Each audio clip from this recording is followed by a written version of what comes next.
Welcome to Smite, the online battleground between mythical gods. This is a basic tutorial for players that are brand new to Smite. It should be especially helpful if you're also new to MOBA type games. We'll cover more advanced topics in future tutorials. In Smite, the battle is between two teams of 5 players, and each player controls a different god from ancient mythology. Your team of 5 gods spawns in your temple. The enemy team spawns on the opposite side of the arena map. Your goal? Defeat a giant minotaur guarding the enemy temple. The first team to down the minotaur will be victorious.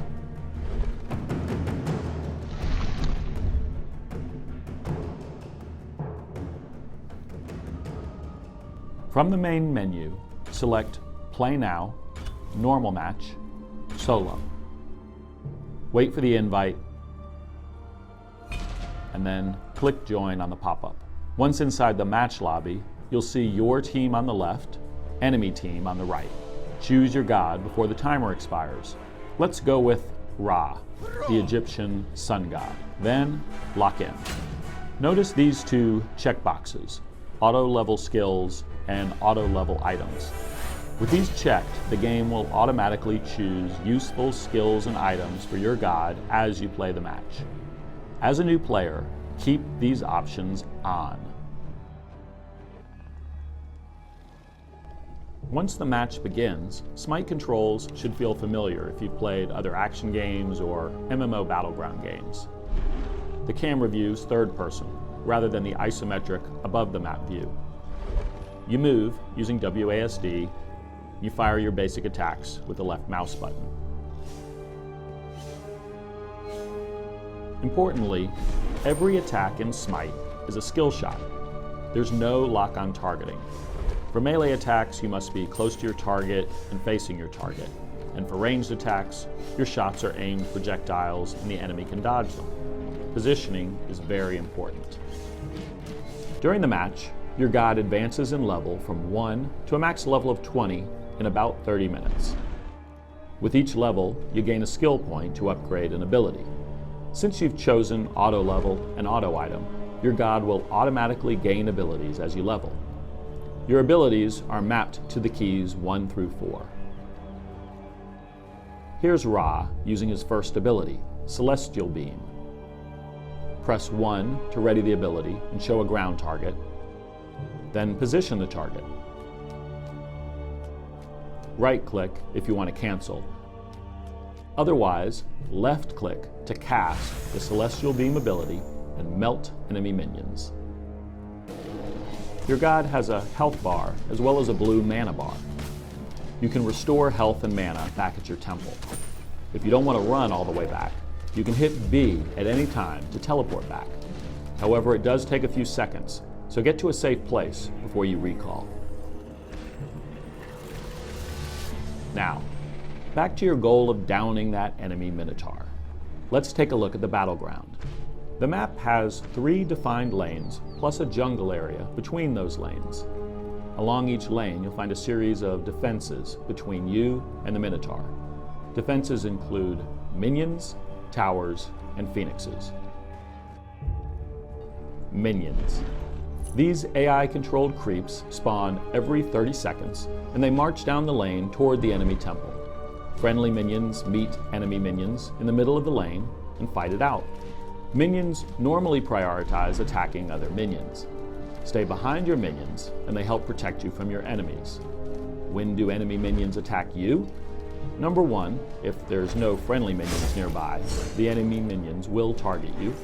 And number 2, if you damage an enemy god, any nearby enemy minions will target you.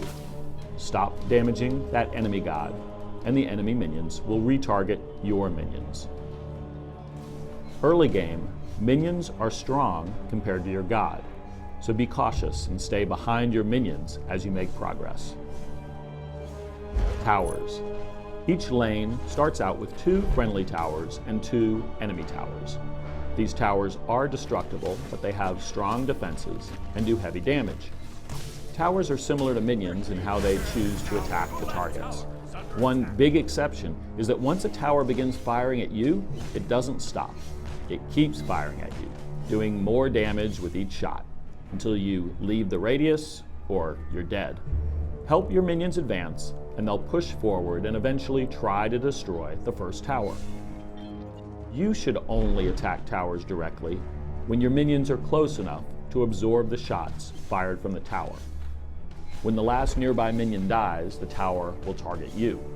So be cautious and aware of your minions when attacking a tower. Also, you can't damage towers with your special abilities, only your basic attack. If you attack an enemy god while within range of the tower, that tower will instantly begin firing at you. Your friendly towers act the same way. So if you're having trouble defending in a lane, stay near your own tower for protection. The Phoenix. After destroying the 2 towers protecting a lane, you'll face this final lane protector. The Phoenix functions similarly to a tower, but take down an enemy Phoenix and you'll begin spawning much stronger flaming minions in that lane. Flaming minions have more defenses and do much more damage, so they help your team advance. But after a few minutes, that enemy Phoenix will resurrect itself, so it is a temporary advantage. Now inside the enemy temple, you'll face the ultimate goal, the enemy's Minotaur. The Minotaur battle is like a final boss fight. He's strong and he's mobile. Also, the Minotaur gains a buff for each defense still standing.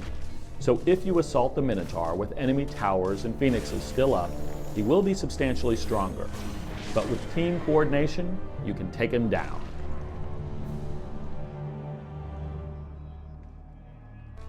A couple of final points. Keep an eye on that minimap. Your allies are always visible on the minimap, and enemies are visible if they're near friendly minions, structures, or allies. If you don't see enemy players on the minimap, chances are they're coming to get you. Which brings me to dying. There are a bunch of reasons you want to avoid death. Number 1, if an enemy player kills you, they get stronger because they're earning XP and gold. Number 2, while you're dead, you're getting further behind because you're earning less XP and gold. Number 3, while you're dead, your team is down a player, so the enemy can more easily push towers. And number 4, your respawn time gets longer and longer as the match progresses. If you die late in the game, you're going to be spectating for a long time. So, for those first few matches, try being a cautious and defensive team player. Thanks for watching, and good luck on the battleground.